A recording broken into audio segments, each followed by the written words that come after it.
Hi, and welcome to practice 5 of 10 developmental practices for the 16U age group. The focus and theme of today's practice is loose balls and transition shooting. I would suggest in that note that you take a look at the loose ball skills analysis and transition skills analysis as a refresher leading into the practice.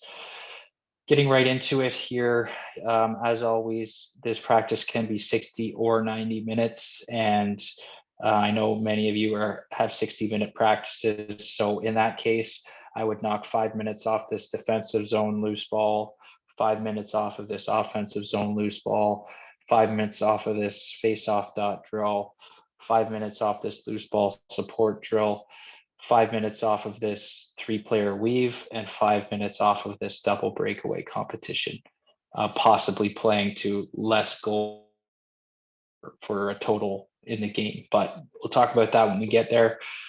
Starting basic with loose balls. I shouldn't say basic. We've gone through the basics already. We're getting into some more advanced loose ball concepts here. And at first in this drill, we have partners across from each other, 5 meters across from each other, with one partner having a ball placed right beside them, holding it still with their stick, with their stick right behind the ball, and their partner running up and scooping through the ball and the stick and getting that feel for scooping through traffic and not stopping, all in one motion, scooping through that ball. After 2 minutes, and basically the partners are going back and forth here. So after they scoop it, they run back to their position and their partner does the same.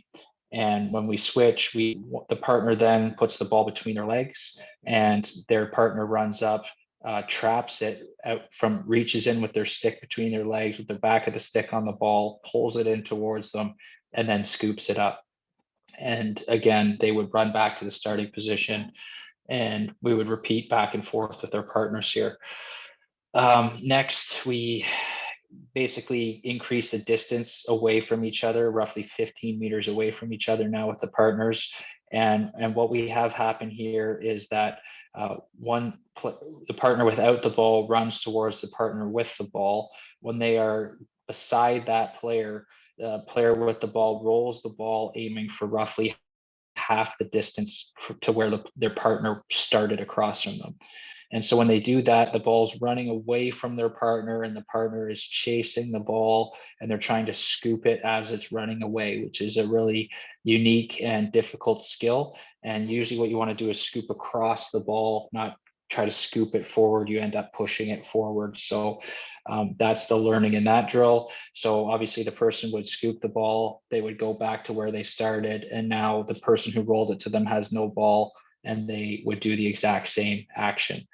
So a couple warm-up loose ball drills to set the tone for the practice, and then we get into essentially what we're doing is mimicking pushing the ball up the floor. So anytime we get a loose ball in the defensive zone, we always want to be looking up to any players who are ahead of the play and open for a pass, which usually is a fast break pass in this scenario. So you have one group, let's call it the righties, in the defensive end, another group, the lefties in the other end, on or just off of the bench. And basically the coach rolls in a loose ball, they scoop it, and then they're looking up floor. As soon as they're scooping it, the player leaves the bench, and we're trying to make this lead pass kind of like an all or none pass in a game. And but something that we would definitely risk if the player was wide open. You could do it that you have half the lefts on each side, and basically you could have righties coming off the bench here with lefties MD here. So you could run 4 lines as well if you needed to, because you had a lot of numbers. So next is an offensive zone loose ball.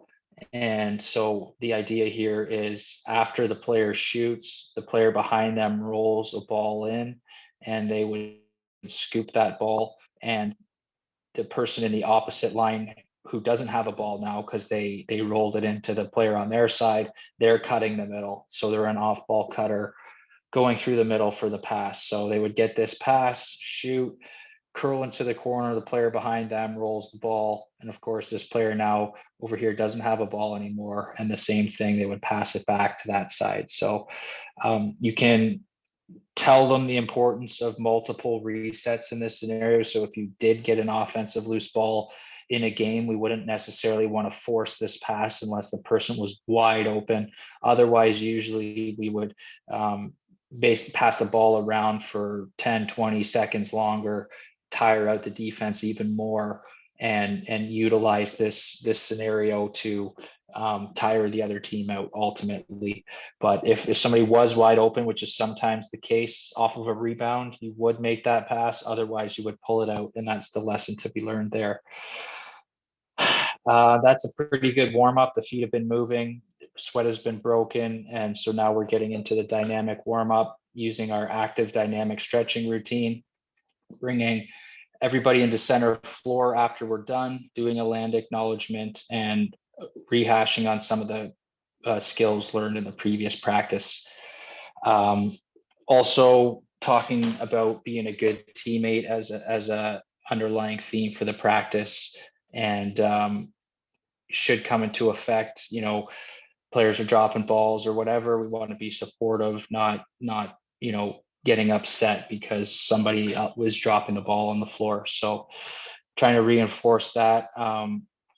Next, we're getting into another kind of shooting on the run drill as well.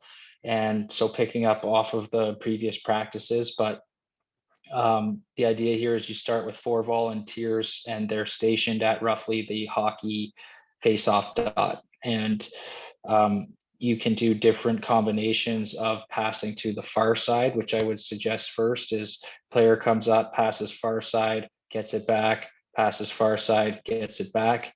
In this diagram, it's showing a same side pass, then a far side pass. So you can mix it up. You can, the next time through, you're going to get 4 new volunteers, and you might go short side pass, then a far side pass, which is what the diagram shows. Or you could also go short side pass, and then we're going in for the shot from our proper floor side. So we're alternating sides each time. As soon as this player's got their pass back from their first pass back, that's when the player on the opposite sideline can go. So we're alternating each time through and going up and down probably a total of 4, maybe 6 times or more, depending on the size of the group. So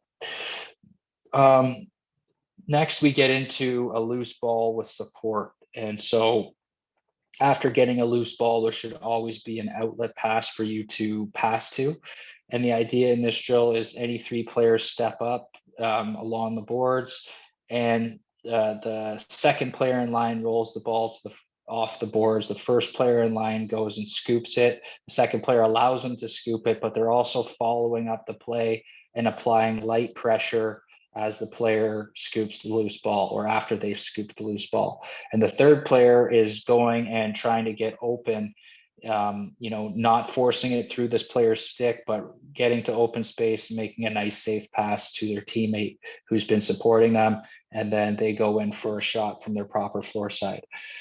So the first 3 would go this way. The next 3 come in, they would go this way. So you're alternating which side you go to each time.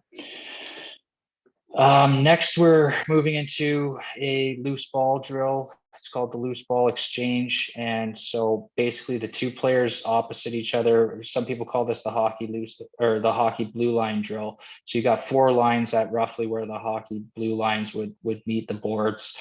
A mix of players, doesn't matter. And basically the players are sending a pass, exchanging a pass with the line across from them, roughly getting not a pass, a loose ball with the line across from them, scooping it up, keeping it in front of them. And when they get it, they run up to center, touch center, and then they're going to pass to the far side line, get a pass back, and then shoot. Then the opposite diagonals would go. So they would roll a loose ball to each other, get a pass back, and then pass to the far side. So the opposite of what you see in the diagram here. So yeah, just more loose balls turning into passes. This is kind of the essence of transition and transition shooting. The last drill here is what you would call the 3-player weave. So progressively, we're going to move these lines closer, but essentially starting base from center.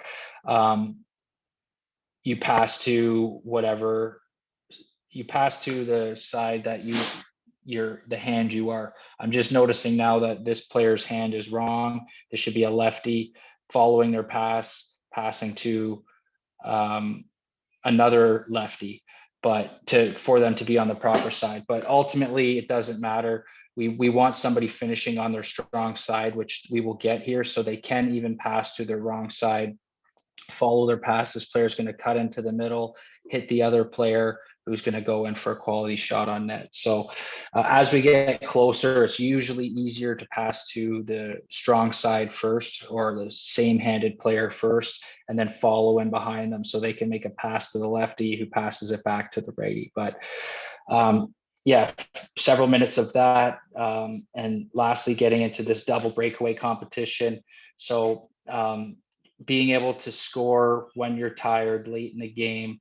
And so the first breakaway is tough in itself.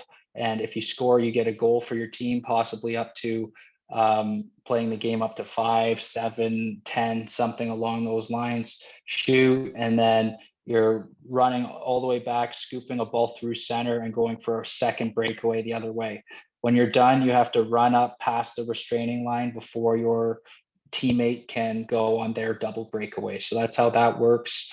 You could go all the lefties versus all the righties if you have roughly even numbers, or you can just make 2 teams to go against each other and do it that way. So a little competition at the end of practice, a little rehash on some of the stuff we've done in the past. Hopefully they're making good on their chances, since we've worked on how to finish shooting far side off the post being the ideal way, and of course remembering to take this banana curl towards the net, which we learned in a previous practice. Lots of running in this practice, so saving 5 minutes at the end for static stretching, bringing all the players into center floor, circling up, and having players try to recall the leg stretches from the previous practice, with the coach filling in the gaps on things they've missed. Remember to hold those stretches for 30 seconds is ideal. And yeah, that's it for practice 5 for 16U loose balls and transition shooting.